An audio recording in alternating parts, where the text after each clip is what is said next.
Okay, so you want to own a nail salon, low startup costs, steady demand, a queue on a Saturday. Here is the arithmetic that governs everything. And it is the worst combination in service retail. A manicure takes a long time and costs very little, 40 minutes of one person's undivided attention, for the price of a couple of coffees. Now multiply that by the number of chairs you have and by the hours in a day, and you will arrive at the absolute ceiling of what this room can ever earn. It is a low ceiling, and when you look for the one cost you could compress to make the numbers work, you will find that there is only one, and there is a person standing in it. So let's build this from the ground up, because the arithmetic is the whole story, and everything difficult about this industry falls out of it. Start with the only unit that actually matters, not revenue per client, not clients, per Dalton Y. The number that decides whether this business works is revenue per chair, per hour, or because a chair is the thing you have a fixed number of, and an hour is the thing you cannot make more of. So every single hour that a chair is occupied, it is either producing enough money to justify its existence, or it isn't. Now, look at what a nail service actually is, in those terms. A basic manicure takes something like 40 minutes. 40 minutes of one trained person's complete, uninterrupted, physically precise attention. They are not making 4 coffees at once. They are not serving 3 tables. They are holding one person's hand, and they cannot speed up without doing it badly. And what does that 40 minutes sell for? Not very much. In most markets, a basic manicure costs about what you'd pay for a couple of coffees or a sandwich and a drink. So there it is. The combination that defines this business: long service time, low price. That is the worst possible pairing in service retail. And I want you to feel why. Think about the businesses that work beautifully. A bar sells a drink in 90 seconds at a high margin. A car wash pushes a vehicle through a tunnel in 3 minutes. Even a barbershop, which is the closest cousin to this business, turns a haircut in 20 minutes at a price that is often higher than a manicure. You have the opposite of all of them. You have a service that takes twice as long as a haircut and frequently costs less, so multiply it out. 8 chairs, 8 technicians, each one turning over a service every 40 or 45 minutes. All day, flat out, with no gaps and no no-shows and no lunch breaks, which is not a thing that happens, but let's be generous. That is the absolute maximum this room can ever produce, on the best day it will ever have. And it is a smaller number than most people expect. Most businesses can grow into their costs. This one has to fit inside a number set by a clock. And that ceiling is a theoretical one, which makes the real situation worse, because you will never actually reach it, because chairs do not fill themselves smoothly. Look at what a week in a salon actually looks like. Saturday is chaos. There is a queue, the phone will not stop, and you are turning people away, which is revenue you can never recover, because that person is now walking down the street to your competitor with her hands in her pockets. And Tuesday at 2 in the afternoon, 3 of your 8 chairs are empty. And every one of those empty chairs is a technician standing there, being paid or waiting to be paid, producing nothing at all while the rent runs. You cannot move Saturday's demand into Tuesday. People get their nails done before the weekend, because that is when they want them to look good. It is the most predictable demand curve imaginable, and you can do almost nothing about it. And then there are the gaps. A client is 15 minutes late and the whole day behind her shifts. Simone does not turn up at all, and that is a 40-minute hole in a chair that will never be filled. A gel set takes 20 minutes longer than booked because the removal was difficult. And now the next client is waiting and unhappy. So the real number is not chairs multiplied by hours. It is chairs multiplied by hours multiplied by how full you actually are. And that last figure is smaller than anybody's business plan assumes. All right, now the cost of getting in. And here you find something that sounds like good news and is actually the source of all your problems. It is cheap to open a nail salon. Relatively, you need a shop on a street with people on it. You need stations and chairs and pedicure units, which do need plumbing, so that is a real fit-out cost and not a trivial one. You need product and tools and sterilization equipment and a license, and the training and certification that goes with it. But compared to a restaurant with a commercial kitchen, or a gym full of industrial equipment, or a car wash with a tunnel, it is not an enormous amount of capital. And there is one cost that a great many people skimp on, and it is worth stopping on because it matters more than anything else in the room. Ventilation. Because the chemistry in a nail salon is real. Acrylics, solvents, monomers, removers. These are not neutral substances. They produce fumes and dust, and the person breathing them is not the client, who is there for an hour. It is the technician, who is there for 9 hours a day, 5 days a week, for years. Proper extraction, source capture at the station, genuine air handling, all of it costs money. And a competitor who does not install it has just given themselves a cost advantage over you. And it is an advantage bought with somebody's lungs. Hold on to that. It is the shape of every problem in this industry, and we will come back to it. And ventilation is not the only thing in this room that quietly costs money to do properly. There is sanitation, because you are working with tools that touch skin and cuticles, and occasionally blood, on one person after another, all day. So implements have to be sterilized properly between clients. Files and buffers that cannot be sterilized have to be single-use and thrown away and replaced. Pedicure spas have to be disinfected between every single client, and that takes time. Which means it takes chair capacity, which is the one thing you have none of, and behind all of that sits a risk that is genuinely serious. An infection traced back to your salon is not an inconvenience. It is a health complaint and a possible closure, and a story that travels through a neighborhood faster than any advertising you could ever buy. So the shop that cuts corners on sterilization is buying itself a few extra minutes of chair time and a slightly lower supply bill against a risk it does not fully understand. Notice the pattern. It is the same one as the ventilation. In this business, doing it properly costs money and time, and the competitor who does not do it properly has a genuine immediate cost advantage. And the customer walking past cannot see the difference between the two shops. She sees two price lists. That is the environment you are opening into. But first, let's talk about how the money is actually made, because the price on the menu is not the business. Look at that menu again. A basic manicure at a low price. That is the number in the window, and it is what gets a person through the door. But almost nobody leaves having bought only that, because on top of the base service sits a ladder, and every rung of it takes longer and costs more. Regular polish, which chips in a few days, or gel, which lasts for weeks and costs more, and takes longer to apply, and requires a lamp to cure. Or a full acrylic set, which is a genuinely skilled construction job, takes well over an hour, and costs a multiple of the base price. Then extensions. Then nail art, which can be extraordinarily skilled and priced accordingly. Then the pedicure, and the add-ons to the pedicure, the exfoliation, the massage, the callus treatment. So watch what happens to your chair. A client books the cheapest service on the menu, 40 minutes, low price, a bad hour by our arithmetic, and she leaves having had gel with art on 2 fingers and a pedicure. 90 minutes in the chair, ate 3 times the money. That is a good hour. That is in fact the only kind of hour that makes this business work, which reveals something important about what you are actually selling. You are not selling manicures. The manicure is a doorway. What you are selling is the 90-minute chair, and the entire skill of running a salon is turning the person who booked the 40-minute version into a person who wanted the longer one. And I want to be careful how I say this, because upselling has a grubby reputation, and it does not entirely deserve it here. A good technician is not pressuring anybody. She is showing a client what is possible, and a great many clients are genuinely delighted by the result and come back and ask for more. The craft is real. The artistry at the top end is extraordinary. Nobody is being tricked, but the economics of the room require it. That is simply true. A salon where everybody buys the cheapest thing on the menu does not survive, and every owner knows it. And that pressure has a direction which is worth naming, because if the technician's pay is tied to what she sells, whether by commission or by tips or simply by keeping the owner happy, then she is the one carrying the weight of that requirement. She is the person who has to raise it, gently 40 times a day, while holding somebody's hand.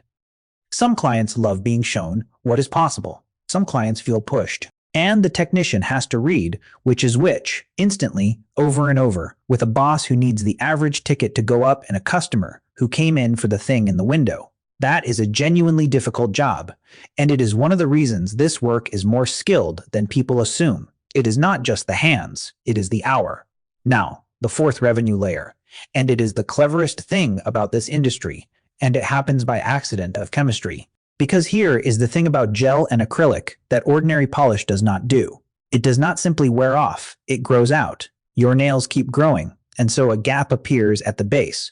And after 2 or 3 weeks, that gap is visible, and the only fix is to come back for a fill, or an infill, or a soak-off, and a fresh set. So the service creates its own return visit, not through marketing, not through a loyalty scheme, through biology.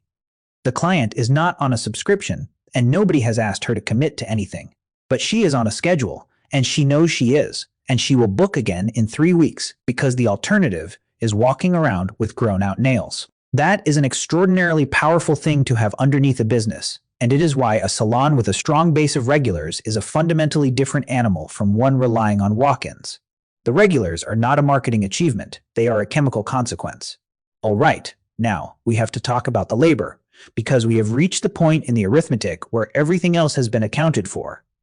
And one number is left. Let's total up what we know. Your revenue is capped hard by chairs multiplied by hours multiplied by a price that you cannot easily raise. Your rent is what it is. Your product costs are what they are. Your fit out is paid for. Your ventilation, if you have done it properly, cost you money. And the largest remaining cost in the room, by a very long way, is the people. So how do salons structure that? Broadly, in one of a few ways, and each one moves the risk around differently. Some employ technicians on a wage. The salon takes the revenue, pays the wage, and carries the risk of a quiet Tuesday. Some pay a commission, which is a split of what each technician takes. Now the technician's income moves with how busy she is, and the risk of a quiet day is partly hers. And some rent out the station entirely. The technician is self-employed, pays a fixed rent for her chair, and keeps what she earns.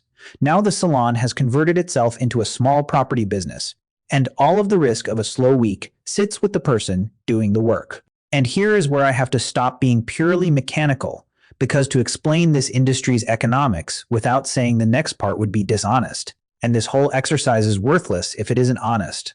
Look again at the arithmetic. The ceiling is low, the price is stuck, the rent is fixed, the product costs what it costs. There is exactly one variable in that equation large enough to change the outcome, and it is what the person in the chair is paid. And that is not a hypothetical concern. There has been serious, sustained reporting in a number of countries into wage practices in this sector, into unpaid training periods, into technicians classified as self-employed who are, in every practical sense, employees, into pay that falls below the legal minimum once the actual hours are counted, into a workforce that is, in a great many places, disproportionately made up of recent immigrants, sometimes with limited language, sometimes with limited knowledge of their rights, and very often with limited alternatives. I am not going to pretend that isn't real, because it is, and it has been documented, and anybody who explains the economics of this business while stepping around it is not explaining the economics of this business.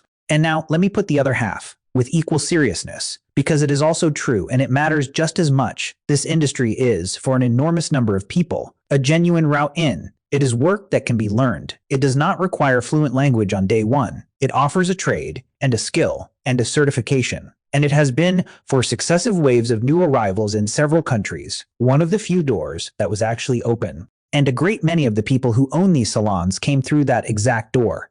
They were technicians. They saved. They opened their own place. They are not distant investors extracting value from a labor force. They are, very often, someone who did the job for a decade and now runs the room and who is being squeezed by the same arithmetic they were once on the other side of. So which is it? An industry built on underpaid labor or one of the last reliable ladders into work and ownership? It is both simultaneously. And the reason it is both is not a moral failing in the people involved. It is the arithmetic we spent the first half of this episode building. The ceiling is low, and the pressure has to go somewhere, and it goes into the only place it can. I do not think that resolves. I think anybody who is certain about it, in either direction, is not looking properly. And now the trapdoor. And here is the genuinely bleak thing, which is that the trapdoor and the ethical problem are the same door. The trapdoor is price competition in a service with no moat. Think about what protects you. Nothing does. There is no scarcity because anybody can open a salon. There is no license cap in most places. There is no brand loyalty for most rooms because to a great many customers, one salon is much like another. There is no lock-in, no contract, no switching cost of any kind. The client can walk 2 doors down tomorrow and never think about you again. So when a new salon opens on your street and prices its basic manicure $5 below yours, what exactly do? You cannot cut your product much. You cannot make a manicure take less time. You can cut your ventilation or not maintain it, which is a real thing that happens and which is a cost paid by a person's health. Or you can cut what you pay the person in the chair. That is the trapdoor. In almost every other business in this series, competition compresses the owner's margin. Here, competition compresses a wage because the wage is the only thing soft enough to compress. And so a whole street of salons underbidding each other does not converge on efficiency. It converges on the labor, and it keeps going because there is nowhere else for it to go. So what actually works? Because good salons exist, and they are not all doing this, and some of them are genuinely excellent businesses. And the answer, every single time, is the same. Escape the commodity, because the moment you are simply selling a manicure at a price, you are in the race we just described, and there is no winning it, only losing it more slowly. So the salons that work do one of a few things. They go up. They position themselves as somewhere you go for a genuinely lovely experience in a beautiful room with technicians who are treated well and stay for years. And they charge accordingly, and their clients come for that room specifically and would not dream of going somewhere $5 cheaper. Or they specialize. Nail art, at the top end, is a legitimate craft. And the best artists have followings and waiting lists and can charge what a skilled artist charges, because nobody two doors down can do what they can do. That is a moat. It is the only reliable one in this industry. Or they build a genuine brand so that the loyalty attaches to the salon rather than to the price, and the client who booked in because it was cheap comes back because she likes it there. And there is a fourth thing, which is quieter and which the best operators understand instinctively. They keep their technicians, because think about what a client is actually loyal to. She does not have a relationship with a room. She has a relationship with the person who does her nails, who knows the shape she likes, who remembers that her left thumb is a difficult one, who she has been talking to every 3 weeks for 2 years. That person is the reason she comes back. And if that person leaves, a meaningful share of her clients will find out where she went. So the salon with low turnover is not simply a nicer place to work. It is a structurally more valuable business because its client relationships are stable, and stable clients are the only thing standing between you and the price war outside, which means the owner who pays properly and treats people well and keeps them for years is not being generous at the expense of the business. She is doing the single most commercially effective thing available to her. And in all of these cases, notice what has happened. By raising the ceiling, they have taken the pressure off the only place it was going. The salon that charges properly can pay properly. It is not a coincidence. It is the same fact, viewed from two ends. So let's answer the question we started with. What do you actually own when you own a nail salon? You own a fixed number of chairs, and a clock you cannot argue with, and a price that the shop down the street sets for you. You own an upsell ladder that is the only reason the arithmetic works at all. You own a service whose chemistry politely obliges your customers to come back every 3 weeks. And you own a cost structure with exactly one soft place in it, and a person is standing in that place, and everything difficult about this industry lives in that sentence.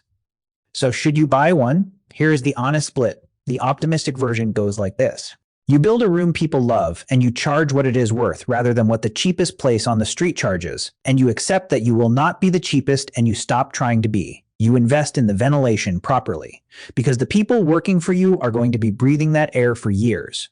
You employ good technicians, you pay them well enough that they stay, and they build followings. And those followings become the thing that makes your room hard to replace. You climb the ladder gently and honestly, so that the average hour in each chair is a good one.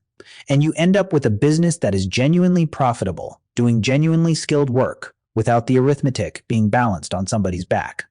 The harder version looks like this. You competed on price because it was the only lever you could see. The salon that opened last spring went $5 lower, so you went lower, and then you looked at your costs, and there was only one thing left that would move, and the technicians who could leave left, and the ones who stayed because they did not have another option, which is not the same thing as staying because they wanted to.